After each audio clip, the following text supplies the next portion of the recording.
शान्तं शाश्वतं प्रमेयमनघं निर्वाणशान्तिप्रदम् ब्रह्मा शम्भुफणीन्द्रसेव्यमनिशं वेदान्तवेद्यं विभुम् रामाख्यं जगदीश्वरं सुरगुरुं मया मनुष्यं हरिं वन्देऽहं करुणाकरं रघुवरं भूपालचूडामणिम् नान्या स्पृहा रघुपते हृदये अस्मदीये सत्यं वदामि च भवान् अखिलान्तरात्मा भक्तिं प्रयच्छ रघुपुङ्गव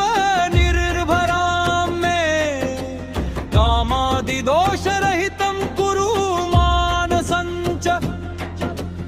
अतुलितबलधामं हेमशैलाभदेहम् धनुजवन कृशानुं ज्ञानिनामग्रगण्यम् सकलगुणनिधानं वानराणामधीशम् रघुपतिप्रियभक्तं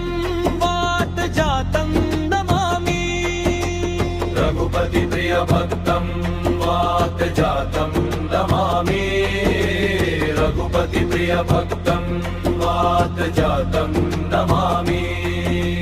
शान्तं शाश्वतं प्रमेयमनघं निर्वाणं शान्तिप्रदम् ब्रह्मा शम्भुफणीन्द्रसेव्यमनिशं वेदान्तरतं विभुम् रामाख्यं जगदीश्वरं सुरगुरुं मया मनुष्यं हरिम्